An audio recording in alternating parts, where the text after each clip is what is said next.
Hello students, मेरा नाम वासुदेव शुक्ला है। मैं फैकल्टी हूँ KSB एकेडमी में। 17 मई तक लॉकडाउन है, तो इसमें आपको कोई भी टाइम वेस्ट नहीं करना है कि आप पढ़े ना। आपको पढ़ाई अपनी जारी रखनी है, तो मैं इसके लिए कुछ वीडियो बनाने वाला हूँ। जो मैं स्टडी करेंगे वो है क्लास 10th की साइंस की बुक का फर्स्ट चैप्टर, और चैप्टर का नाम है केमिकल रिएक्शन एंड इक्वेशन। तो केमिकल रिएक्शन की एक सिंपल सी डेफिनेशन भी है। तो whenever a chemical change occurs we can say that a chemical reaction, यानी किसी भी सब्सटेंस में कोई भी केमिकल चेंज होता है तो उसे हम कहते हैं केमिकल रिएक्शन।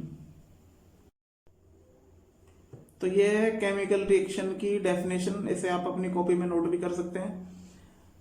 सेकंड डेफिनेशन है आपकी केमिकल इक्वेशन। अब केमिकल इक्वेशन क्या होती है? कोई सी भी इक्वेशन है उसको हम एक्सप्रेस कैसे करते हैं, यानी उसे दर्शाते कैसे हैं। कैसे? यानी कि जैसे मैं अगर बात करूं H2 प्लस O2, तो ये आपका बन जाता है H2O। अब हाइड्रोजन और ऑक्सीजन मिलाकर हमारा बना H2O, यानी कि वाटर। अब इसको हम एक्सप्रेस कैसे करेंगे? जैसे हाइड्रोजन को H से दर्शाते हैं, ऑक्सीजन को O से दर्शाते हैं, और वाटर को H2O से हम केमिकली इसका क्या होता है, रिएक्शन होती है, और इसको दर्शाते हैं H2O से। तो इसकी एक डेफिनेशन यहीं पे बन जाती है कि which can be expressed symbolically by a chemical equation, यानी हम इसे दर्शाते कैसे हैं, किसी भी केमिकल इक्वेशन को हम कैसे एक्सप्रेस करते हैं। तो वो क्या होता है, आपका केमिकल इक्वेशन होता है। तो ये इसकी डेफिनेशन से आप नोट कर सकते हैं। यहां पर केमिकल इक्वेशन में जो लेफ्ट हैंड साइड होता है इसे हम कहते हैं रिएक्टेंट, और जो RHS तरफ होता है यानी कि राइट हैंड साइड, उसे हम बोलते हैं प्रोडक्ट। रिएक्टेंट प्रोडक्ट में फर्क क्या है? Difference between reactant product. Reactant और प्रोडक्ट में काफी डिफरेंसेस होता है। रिएक्टेंट जो होते हैं ये आपके होते हैं रॉ मटेरियल,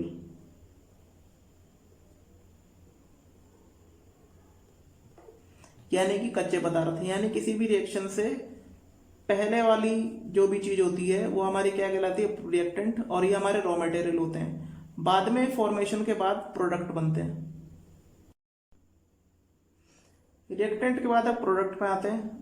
प्रोडक्ट क्या होते हैं? रॉ मटेरियल जब कंबाइंड होते हैं, यानी कि कितने भी कैसे भी कोई भी कंपोनेंट हो वो कंबाइंड होकर एक प्रोडक्ट बनाते हैं। तो प्रोडक्ट क्या होता है? After reaction. प्रोडक्ट की एक डेफिनेशन भी है, टू और more substance combined together to form a product. यहां पर आप सब्सटेंस की जगह रिएक्टेंट भी लिख सकते हैं। तो एक रिएक्शन है यहाँ पर 2H2O2 और 2H2O, ये मैंने पहले ही बता रखा है। ये रिएक्टेंट है, ये प्रोडक्ट है। यहां पर किसी भी केमिकल सिंबल के सामने, यानी कि जैसे हाइड्रोजन या कुछ भी हो गया, ऑक्सीजन या वाटर हो गया H2O, उसके आगे आने वाला कोई सी भी संख्या होती है, ये हमारी क्या कहलाती है, कोफिशिएंट।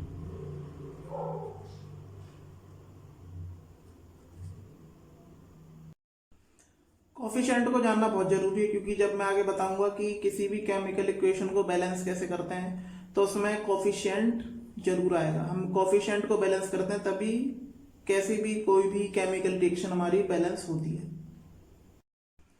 अब कोफिशिएंट के बाद यहां पर एक टॉपिक आता है बैलेंस इक्वेशन।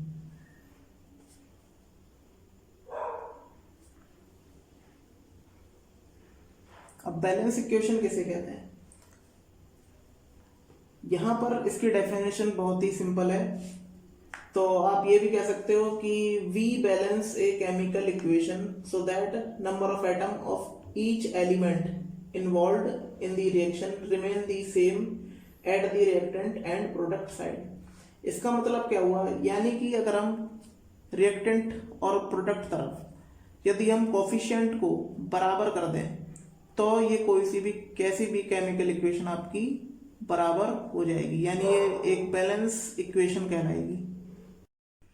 तो ये आपकी बैलेंस केमिकल इक्वेशन की डेफिनेशन, छोटी डेफिनेशन है ये, इसे आप अपनी कॉपी में नोट कर सकते हैं।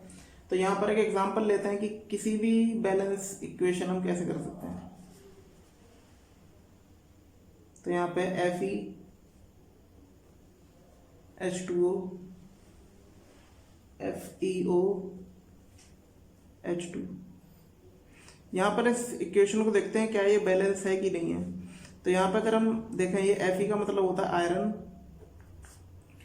यहाँ पर Fe और Fe यानी कि आयरन के एक एक एटम है, और ऑक्सीजन भी देखें तो यहाँ पर भी एक एक एटम है, यानी आयरन और ऑक्सीजन यहाँ पे बराबर है और हाइड्रोजन भी यहाँ पे बराबर है। तो यानी कि जो इक्वेशन है ये ऑलरेडी हमारी बैलेंस है। नेक्स्ट देखते हैं इसमें इक्वेशन कैसी निकल के आती है।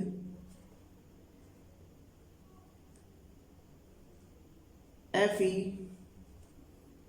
H2O Fe3O4 H2, यहाँ पर देखिए कि Fe और Fe3 यहाँ पर यह बराबर नहीं है, यानी कि ये क्या है, एक अनबैलेंस इक्वेशन है। अब इसको हमें बैलेंस बनाने के लिए जो मैं ट्रिक बताने वाला हूँ वो आप ध्यान से सुनिएगा। यहाँ पर जितने भी आपको एक फ्रीली एटम्स दिखते हैं उन्हें आप एक एक करके लिख लीजिए। यहाँ पर एक आयरन है, हाइड्रोजन है और ऑक्सीजन है। इनके अलावा आपको कोई भी यहाँ पर एटम नहीं दिख रहे होंगे। तो यहाँ पर एक एक करके इन सब चीज को बैलेंस कर लेते हैं। यहाँ पर आयरन की बात करें तो यहाँ पर आयरन 1 है और यहाँ पे 3 है, यहाँ पे 1 आयरन और यहाँ पे 3 आयरन। तो 1 को हमें 3 बनाने के लिए यहाँ पे 3 से गुणा करनी पड़ेगी, यानी कि जो यहाँ पे कोफिशिएंट लेंगे वो हम 3 लेंगे। तो यहाँ पर आयरन हमारा बराबर हो गया, और हाइड्रोजन जो है यहाँ पर 2 है और यहाँ पर भी 2 है। तो यहाँ पर अभी ये बैलेंस है। ऑक्सीजन की हम बात करें तो यहाँ पे 1 है और यहाँ पर 4 है।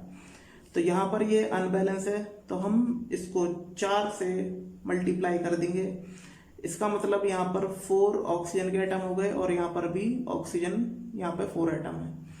लेकिन इस पर एक गड़बड़ हो गई है कि यहाँ पर हाइड्रोजन यहाँ पर अनबैलेंस हो गए। यहाँ पर 2 है और यहाँ पर 4 दूनी 8, यानी कि हम इसको से मल्टीप्लाई कर देते हैं तो यहाँ पर ये 8 एटम निकल के आते हैं और यहाँ पर 2 है। तो 2 को हम 8 बनाने के लिए इसको 4 से मल्टीप्लाई करनी पड़ेगी। तो जो फाइनल हमारी इक्वेशन बनती है वो हमारी 3Fe 4H2O Fe3O4 और 4H2 बनती है।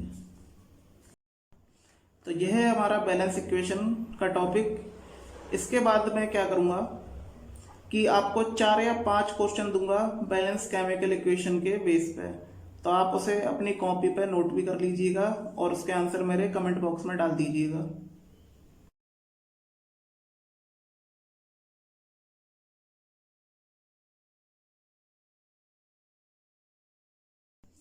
तो ये था chapter first chemical reaction and equation का, और इसके बारे में आपको मुझे लगता है कि बहुत कुछ समझ में आया होगा। इसका पार्ट 2 मैं जल्दी ही बनाकर अपने चैनल पर डाल दूंगा। अगर यह वीडियो आपको अच्छी लगी हो तो प्लीज़ आप लाइक कीजिए, कमेंट कीजिए और मेरे चैनल को सब्सक्राइब कीजिए। धन्यवाद।